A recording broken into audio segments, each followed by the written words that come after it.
नमस्कार शेतकरी मित्रांनो, मी मिल्क मॅजिक डेअरी फार्मचा चालक व BVSCत शिकणारा एक विद्यार्थी आहे.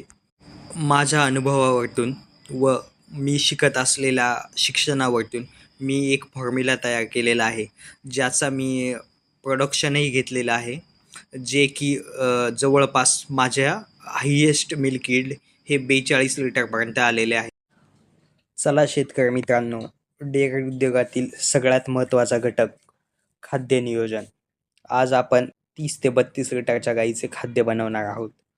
त्यात पहिला घटक येईल शेंगदाणा पेंड. शेंगदाणा पेंड हा 5 किलो टाकायची आहे. त्याच्यानंतरचा दुसरा घटक सरकी बिया 25 किलो, मका 35 किलो, DRB ही 7 किलो टाकायची आहे व सोयाबीन 9 किलो, वालीस 18 किलो, कार्बोफॅट हे 1 किलो टाकायचं आहे, कॅल्साइड पावडर 1 किलो, मीठ 1 किलो, सोडा अर्धा kilo, yeast 100 gram, mineral mixture 1 kilo, urea 1 kilo आणि toxin binder 150 gram, DCP 1 kilo. याच्यातील आपण प्रोटीनचे घटक म्हणून शेंगदाणा पेंड, सरकी बिया आणि सोयाबीन याचा वापर करणार आहोत आणि स्टार्चसाठी मकाचा वापर करणार आहोत व गाईचे दूध वाढण्यासाठी आपण कार्बोफॅटचा वापर करणार आहोत. याच्यातील चौथा घटक आहे DRB. DRB हा आपल्याला कोंबड्यांच्या किंवा लेयर पोल्ट्री फार्मवरती मिळेल. त्याच्यानंतर कॅल्साइड पावडर ही लेयर पोल्ट्री फार्मवरतून मिळेल. सोडा, मीठ, ईस्ट हे आपल्याला दुकानातूनच मिळतील. युरिया ही आपल्याला जी आपण शेतात टाकतो ती युरिया वापरायची आहे. युरिया हा नॉन प्रोटीन नायट्रोजन असा घटक असून 1 किलो युरिया टाकल्याने 281% प्रोटीनची लेवल वाढते. DCP ही आपल्याला DCP म्हणजे डायकॅल्शियम फॉस्फेट हे आपल्याला कॅल्शियम आणि फॉस्फरससाठी टाकायचे आहे, जेणेकरून दूध वाढेल. याच्यासाठी कॅल्शियम आणि DCP टाकायचं आहे व त्याच्यामुळे आपले गाईचे जे पीक प्रोडक्शन आहे हे 3 महिन्याच्या पेक्षा जास्त होईल व प्रेग्नन्सी रेट वाढून मिळेल. त्याच्यात सोडा आणि ईस्ट हे पचण्यासाठी टाकायचं आहे, जेणेकरून आपण जे खाद्य देतो त्याच्यासाठी. मिनरल मिक्सचर हे त्याच्यात आपण ट्रेस मिनरल पण वापरू शकता काही प्रमाणात. मिनरल मिक्सचर हे 1 किलो टाकायचे आहे. शक्यतो हे मिनरल हे वेटरना कंपनीचे लॅक्टेशन वापरावे. याच्यातील कन्सेप्शन रेट वाढतो ह्या मिनरल मिक्सचरमुळे.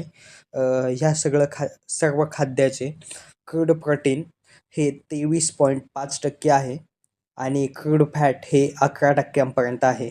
हे 11% का? तर जे आपण ड्राय मॅटर कमी देणार आहे याचे कन्व्हर्जन हे क्रूड फॅटमध्ये होईल. याची जवळपास कॉस्ट ही 26 रुपयापर्यंत पडेल. हे जसं काय आता एखाद्या गाईचं आपण उदाहरण घेऊया. गाईचे दूध जर 30 लिटर असेल तर हे 300 ग्राम प्रमाणे द्यायचे आहे. जवळपास 9 किलोपर्यंत हे खाद्य जाईल एका गाईला आणि तिच्या बॉडी मेंटेनन्ससाठी 1 किलो असे आपले 10 किलो खाद्य गाईला जाईल. 26 रुपये किलो प्रमाणे 260 रुपयाचे हे खाद्य होईल आणि हिला मोरास हा सकाळी 5 किलो आणि संध्याकाळी 5 किलो इतकाच द्यायचा आहे, जेणेकरून जे फॅट कन्व्हर्जन रेशो हा ड्राय मॅटरमध्ये होऊन जी एनर्जी वेस्ट होणार आहे ती याच्यामध्ये कन्व्हर्ट होते, जेणेकरून आपला चाराही वाचतो. जवळपास आपल्याला दिवसाचा चारा फक्त 60 रुपयाचाच लागतो जे विकत घेतला तर. सायलेज हे 10 किलो सकाळी 5 आणि संध्याकाळी 5. याच्यात भुसा वापरायचा नाही तुम्हाला. बाकीचं हिरवं मक्का बिक्का काहीच वापरायचे नाही, फक्त सायलेजच टाकायचे आहे सकाळी 5 आणि संध्याकाळी 5. याचा मी रिझल्ट पण घेतलेला आहे माझ्या स्वतःच्या गोठ्यावरती. त्याचा पण मी व्हिडिओ प्ले करतो.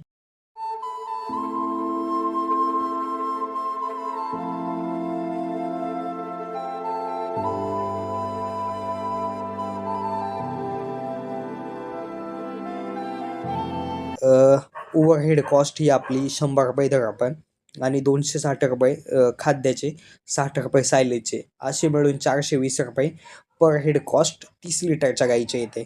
व आजकालच्या भावाप्रमाणे 27 रुपये दराप्रमाणे 30 लिटरचे हे 810 रुपये होतात. 810 वजा 420 390 रुपये आपल्याला 27 रुपये भाव असले तर पण शिल्लक असतात.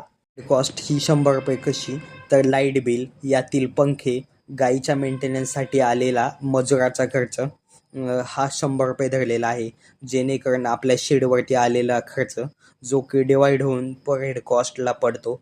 कसे कालवायचे याचा मी एक व्हिडिओ प्ले करतो, जेणेकरून आपल्या शेतकऱ्यांना आयडिया येईल की खाद्य कसे कालवायचे व मिक्स कसे करायचे.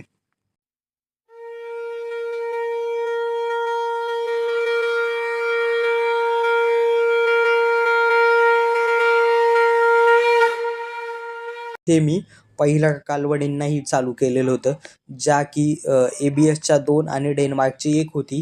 ह्या तिघींचं मिळून ॲव्हरेज हे 32 लिटर आलं आणि यांचं पीक प्रोडक्शन हे 34 लिटर होतं. फक्त एका गाईचं एका कालवडीचं हे कमी निघालं थोडंसं, 31 लिटर तिचं प्रोडक्शन आलं आणि बाकीच्यांचं दोघींचं 34 लिटर आलेलं आहे. तर हा शेतकरी मित्रांसाठी फायद्याचा विषय आहे. जेणेकरून सगळीकडे शेअर करा, सबस्क्राईब करा. धन्यवाद.